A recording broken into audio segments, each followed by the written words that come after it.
This is what around $250,000 buys just 5 kilometers outside Shenzhen. Around 1,400 square feet, 2 very different balconies, and even a room just for tea. This is our real family home. I'm Eric, and this is our apartment home. It's just 5 kilometers outside Shenzhen. It's 1,400 square feet and it costs around $250. So today, let me show you around. But before we go inside, let's take a quick look at the community we live in. Our community is just outside Shenzhen, not in the city itself. From here, it takes less than 10 minutes by car to cross into Shenzhen. But getting to the city center usually takes around an hour, depending on traffic. What we get in return is more space, a quieter neighborhood, and a home we could actually make our own. Our community is fairly typical for this area. There are gardens, walking paths, and a playground for children. Nothing here is especially dramatic. It is simply where everyday life happens. One small detail I really appreciate is that our elevator is air-conditioned.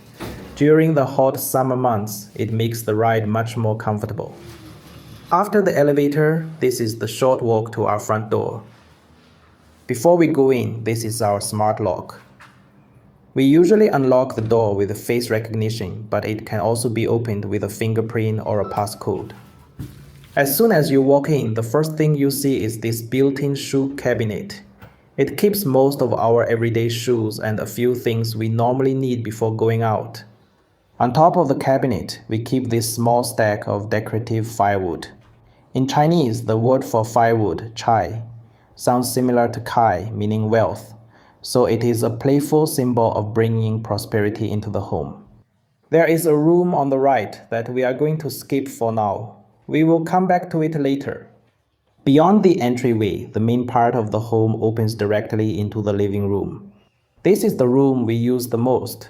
The living room connects directly to our large balcony, so during the day, we get a lot of natural light. When we were decorating, we spent weeks watching design videos and visiting furniture stores. After a while, every sofa started to look the same. Then we found these pieces and they simply felt right. Now they remind us of slowly building our first home together. Right next to the living room is our dining area. The table is where we eat, talk, and usually leave things that we promise to put away later. The sideboard behind it has slowly become our small appliance station. We keep our coffee machine, air fryer, hot water dispenser, and several other small appliances here. Our kitchen counter space is limited, so this is basically a parking lot for everything we use regularly. And this is our kitchen. It is not a show kitchen. It is a real, regularly used Chinese family kitchen. So there are usually bottles, pots, and a few things on the counter. We cook most of our meals at home. The space is not very large, but the layout works well for us. Everything we use often is within reach. And because the dining area is just outside, food goes from the stove to the table very quickly. That is probably the most important kitchen feature in our family. Behind the kitchen is our smaller balcony. This is basically the working balcony. It has the washing machine, a small sink for hand washing, cleaning supplies, and the place where we dry clothes.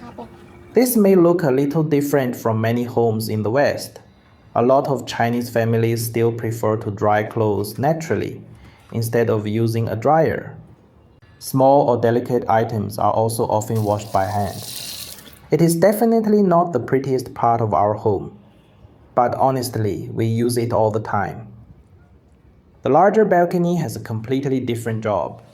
The small balcony is for laundry. This one is where we slow down. My wife keeps many plants here, and we also have a small fish pond. Some of the plants are practical, some are decorative, and some survive mainly because she remembers to water them. This balcony is one of the main reasons we chose this apartment. 5 kilometers does not sound very far, but when it comes to housing, that short distance can make a big difference in price and space. Inside central Shenzhen, a home of this size would have been much harder for us to afford. Here, we have room for plants, a fish pond, and a place to stand quietly and look outside. Before we go to the bedrooms, let us go back to a room we escaped near the entrance. This is our storage room. It holds an extra fridge, a floor cleaning machine, luggage, camping gear, sports equipment, and basically everything we do not know where else to put. It is a little messy, but honestly, this is real life. This is the shared bathroom for the main living area and the other bedrooms. And just beside it is my mother's room. We have kept this room simple and comfortable. It gets good natural light, and it is close to the shared bathroom and the rest of the family. This is my study room. I use this room for work, planning, editing, and the many projects that somehow always seem to multiply. It is not a perfect office setup, but it gives me a quiet place to sit down and focus. And this is our bedroom. One thing I really like about this room is the view. From here, we can see almost the entire community, the gardens, the sports field, and the apartment buildings around us.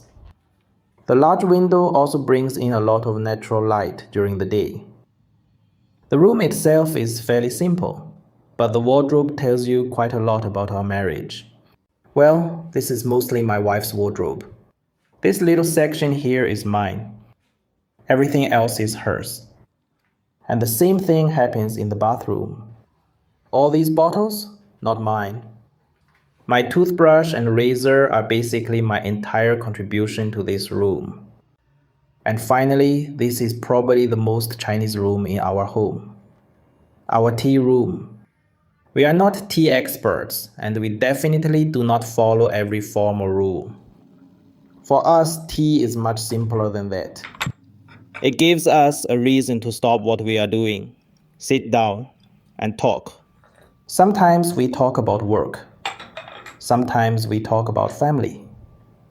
And sometimes we just sit here without saying very much. When we first moved in, this was simply another room to furnish. Over time, it became one of the quietest and most personal parts of our home. With our budget, buying a home inside Shenzhen was not really a realistic option. Even finding a much smaller and older apartment would have been difficult. So our real choice was not between a large home here and a smaller home in Shenzhen. It was between stretching far beyond our budget to live inside the city, or living just outside it and having a home that actually worked for our family. Living inside Shenzhen would have meant paying a much higher price for location and convenience. Living here means accepting a longer trip into the city. But in return, we have a quieter community, larger rooms, 2 balconies, a study, and enough space for our family. So the decision was not only about which apartment was cheaper. It was about what kind of everyday life we wanted our money to buy.